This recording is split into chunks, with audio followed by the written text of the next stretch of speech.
Tracheostomy suction kit. Towel. Suction kit. Disposable inner cannula. Disposable inner cannula. Normal saline. Normal saline. Sterile bowl. Sterile bowl. 2 packages 4x4 gauze pads. 4x4 gauze pads. 2 packages of cotton tip applicators. Cotton tipped applicators. Velcro tracheostomy tie. Velcro tracheostomy tie. Biohazard bag. Biohazard bag. I already went over sterile gloves. Face shield and or goggles. Stethoscope. Pulse oximeter. Don't have. Suction machine. Connection tubing.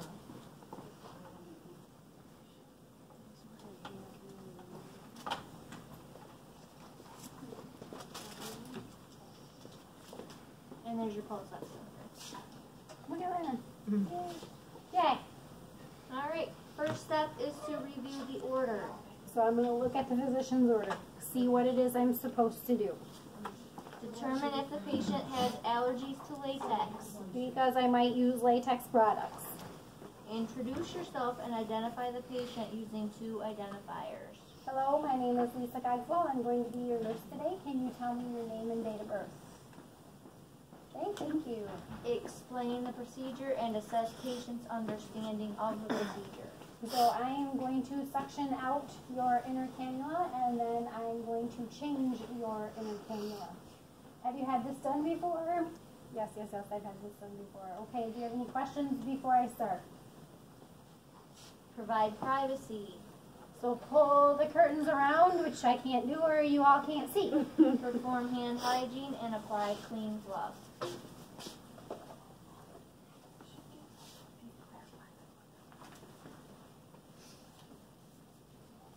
So if it's highlighted, what's that mean? You have to say it. If it's not highlighted, what does that mean? You have to do it. Okay. Observe condition of tube and inspect the surrounding skin.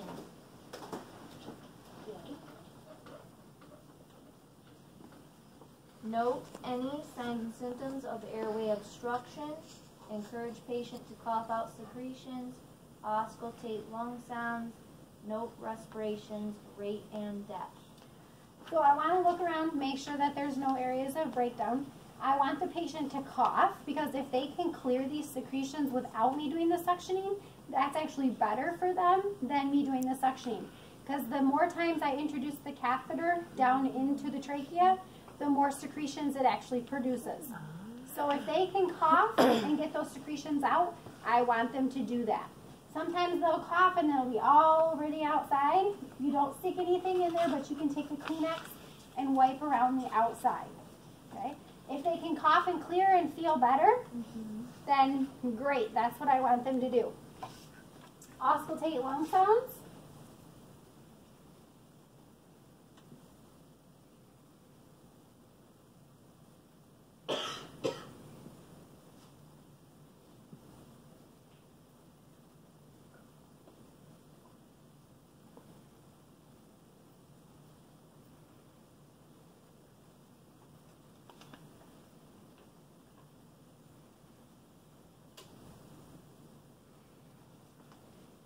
So I'm assessing what the lung sounds are prior to doing the suctioning. What are you assessing for? I'm listening for what the lung sounds are like. Are they clear? Are there wheezes? Is there any crackles going on in there? What do I hear? And you're going to note the respiration rate So and depth. respiratory rate and depth. Go ahead, keep going. Remove gloves and hand hygiene. Gather necessary equipment. So we went through all of that.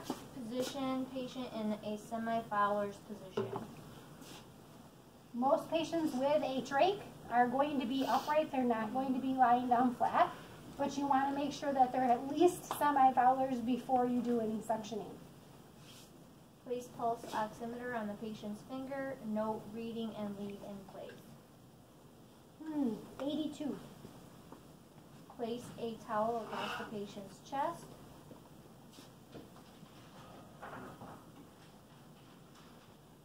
That's so I don't spill. Apply face shield or goggles if indicated and perform hand hygiene.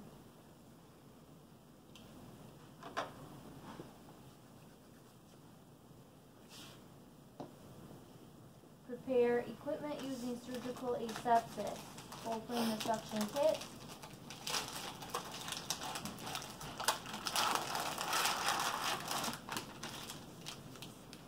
See that little box there that says Medline? That's 0. So I don't want that to fall out of my package.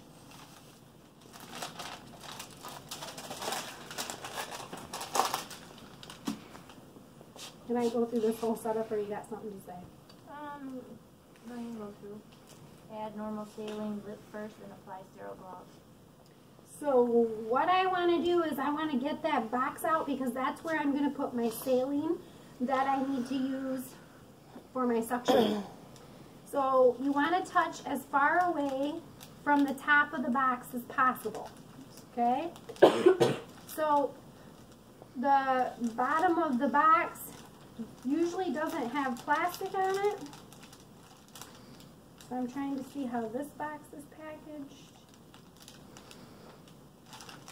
We get a second kit for when it's time to check off. Yep.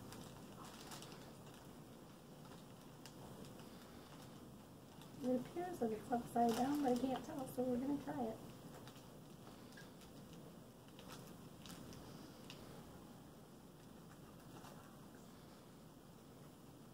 So I want to touch as far down here as I can.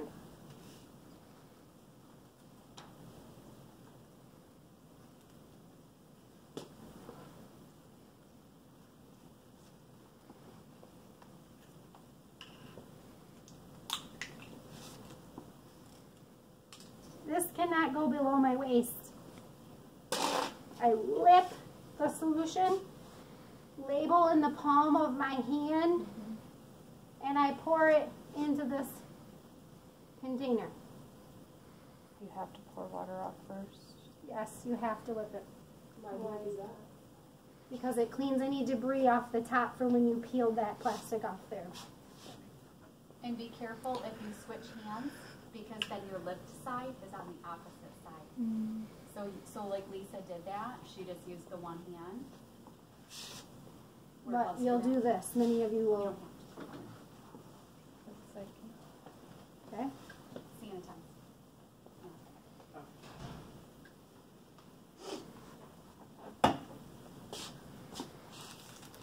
I don't want to go over that. Right? right. Why not? You're sterile. These gloves, I will tell you right now, if you thought the Foley ones were hard to get on, you ain't seen nothing yet. Awesome. I can wear the Foley ones.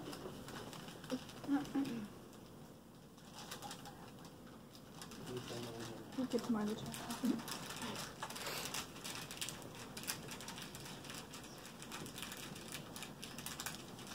Can you bring a different pair? Yep, you can bring your own pair if you want.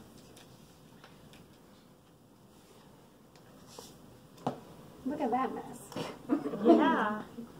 That's pretty. Yeah, and my one that I need to put on is like way far across the other one, but luckily only the inside is showing.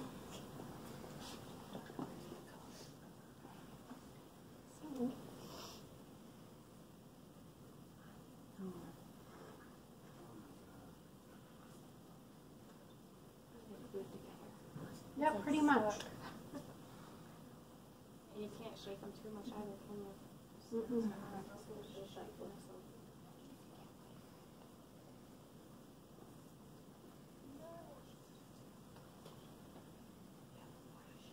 So you're gonna run into this frequently in the workforce, like when we're actually nurses and Sometimes. you will? There's a good chance of it. But a lot of times in the hospital, you're taking in an extra Your, a lot of times your hands won't fit what's in the kit too. Every time.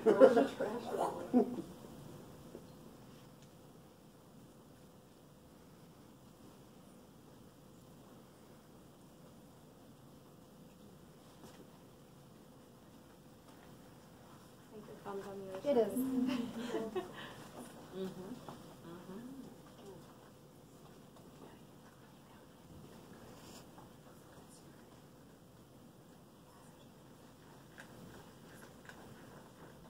Might have to completely abort the whole glove thing and see. Yeah.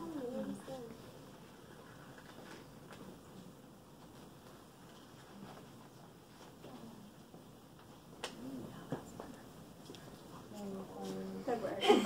Good job.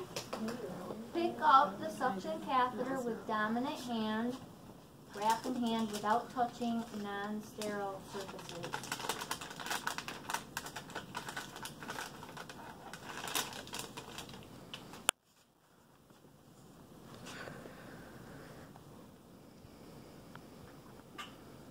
Bless you. Pick up connecting tubing with non-dominant hand and connect tubing to suction catheter. So my non-dominant hand is no longer sterile. This hand is. I cannot let this hand touch this.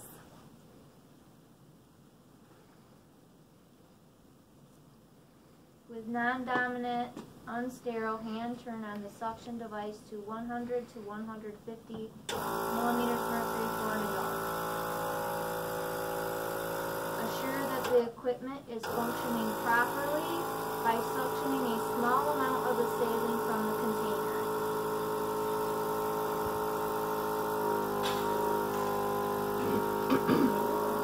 Notice in order to suction, she's covering that hole. Oh, okay. If the patient is on oxygen, hyperoxygenate the patient before suctioning according to agency So policy. we can actually turn up the oxygen prior to doing the suctioning. Without applying suction, gently but quickly insert the suction catheter using dominant thumb and forefinger into the tracheostomy tube until you meet resistance or the patient coughs. Then pull back about 1/2 inch.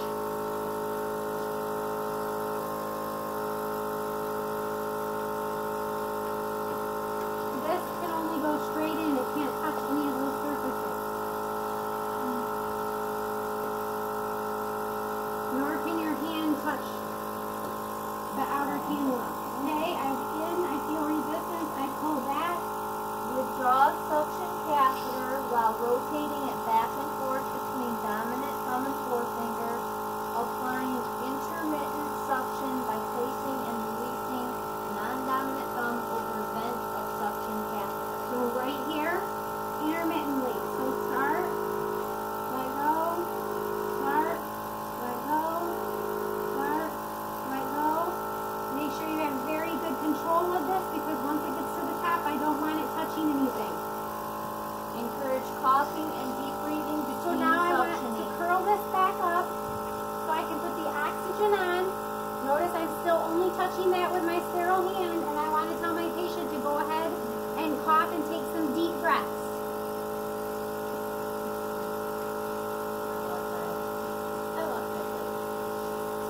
I'm going to Okay, monitor for any respiratory distress. May repeat suctioning up to 3 times. So you are going to repeat suctioning 3 times. So before you suction again, you clear all the secretions out of the tubing. If you don't, when you go back into suction the next time, this is going to be all thick and full of secretions and your suctioning is going to be very less effective. So rinse catheter and connecting tubing with normal saline until clear using continuous suction. So you're going to do this 3 times. Notice in her left hand how she's keeping that pump up so that that does not touch anything.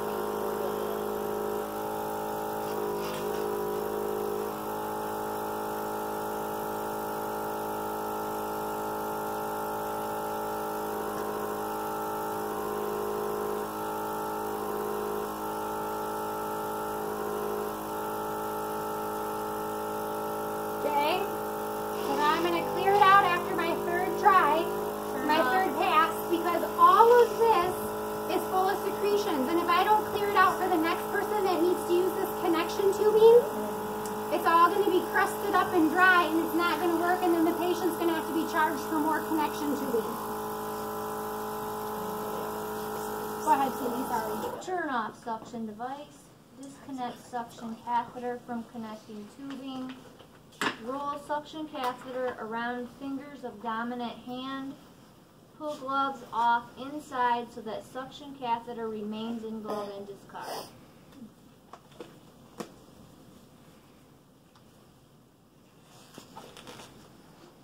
Hand hygiene and reapply clean gloves for personal care.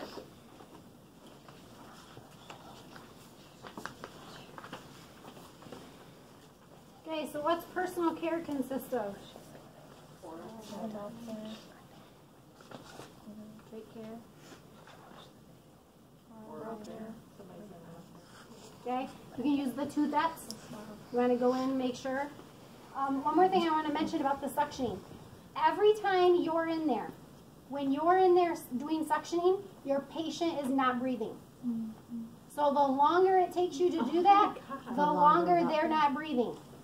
Because you're stuck in the air, right? So you have to do this quickly but efficiently. Okay, provide oral care. Well, first of all, you're going to compare current respiratory rate and pulse oximetry with So I can do initial all reading. this at the same time. I can look at this, I can provide oral care, I can be assessing the respiratory rate, the pattern, the depth. Reassess lung sounds.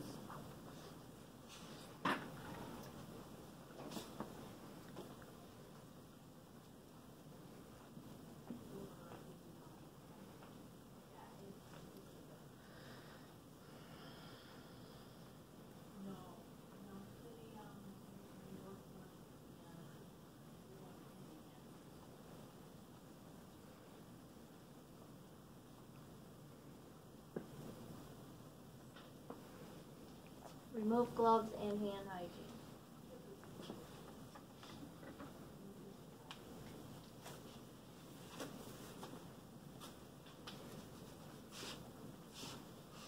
Open and prepare tracheostomy care equipment using surgical asepsis with the first 3 supplies listed and with number 8.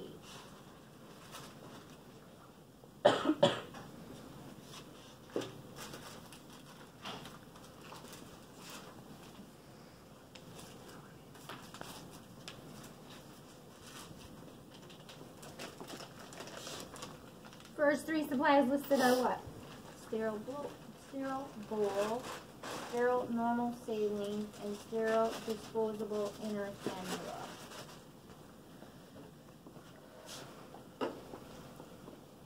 Oh boy, I'm not sure who folded this.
tracheostomy collar, oxygen source near outer cannula.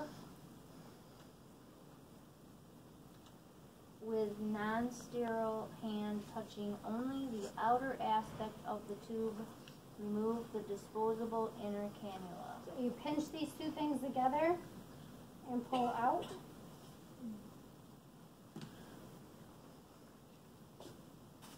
Dispose of the inner cannula in the biohazard bag. With the sterile hand, replace inner cannula and secure. Do you have to do that really fast too? Yep, because they're not breathing well when I do this. Surgical asepsis is complete. So the sterile part's done. Reapply oxygen source and set to ordered level. Remove soiled split dressing if used. Remove it and reapply clean gloves.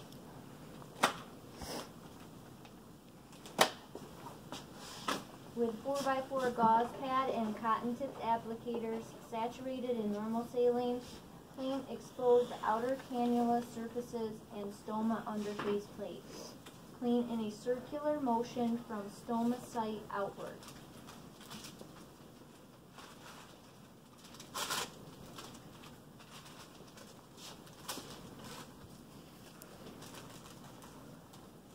That's what I put the water in the bowl for, the sterile saline, so that I can now go around and clean.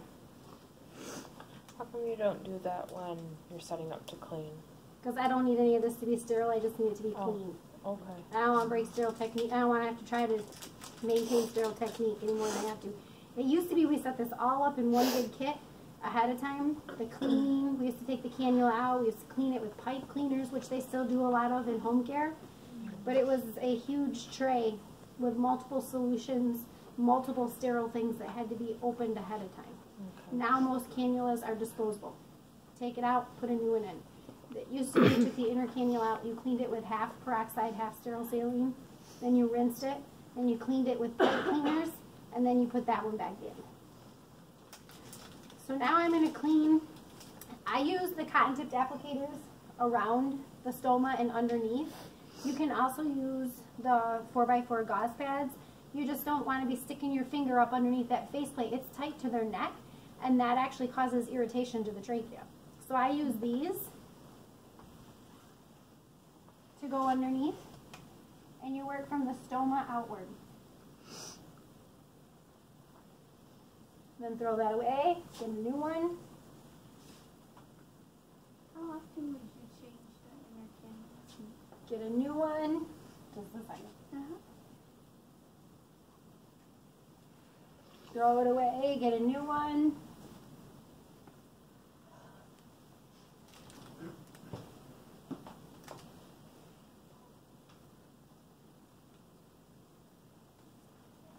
Throw it away, and then get a dry cotton tipped applicator. And go back and dry those 4 sections you just, and by rolling that underneath, you're hitting the skin and you're hitting the faceplate underneath here. So now you get another dry one, and then another dry one, and then another dry one. Okay. So she's got dry. Observe stoma for redness and drainage. Hang on a second, I haven't done the top yet. Sorry. That's right.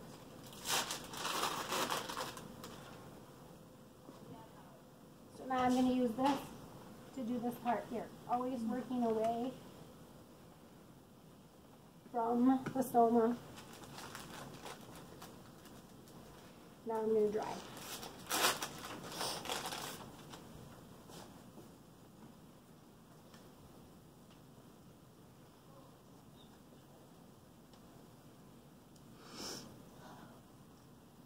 Okay, I've got it clean. Now what'd you say? I said observe stoma for redness and drainage. So the whole time I'm doing that, I'm looking again at the skin surrounding that area. Never remove old ties prior to applying new ties unless there is someone to hold the trach in place. So now you're going to replace the tracheostomy ties. So this is what she's talking about. These are the ties right here. this is a Velcro tie, but some ties actually tie. And no matter what, Velcro or a tie, you have to make sure that you do not remove the old before you put on the new because they can cough this out. If you're going to do that, you must have someone here holding this in place the entire time you do the change. Okay? So apply a new tracheostomy tie by threading one end of the holder through the faceplate eyelet and fasten the Velcro. This is not that easy. Easier said than done.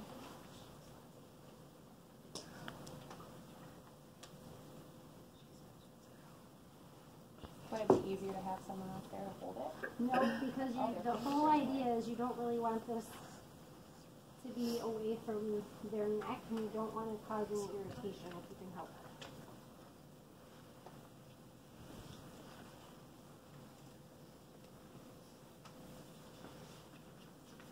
Be helpful if this sticker was not there.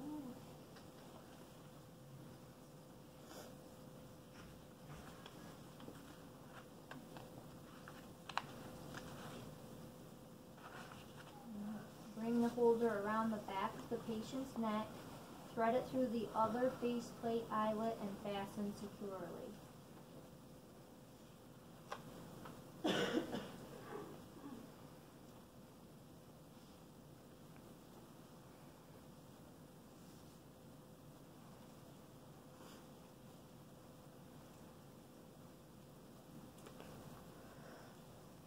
Place one finger under the holder to check that it is secure but not too tight.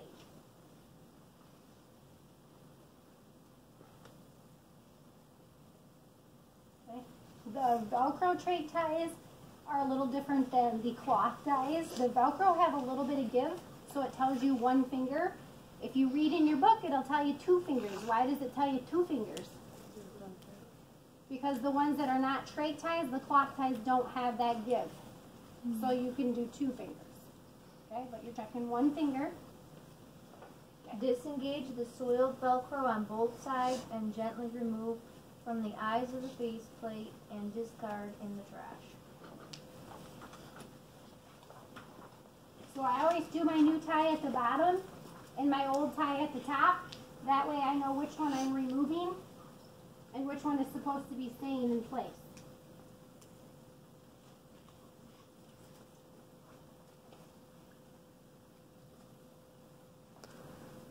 Seems like all of that would be painful. It is not the most pleasant for them. And how often did you say this was done? So that was a question that somebody brought up. Usually it depends on the patient and it depends on how long that they've had it, because if it's somebody that has a relatively new trach, they might have lots of secretions, so we might be changing it more often. Otherwise, it's usually once every shift. Okay, I got my trach ties changed. Place dry split dressing around stoma. So there's a couple different thoughts on the split gauze. Some people have them, some people do not.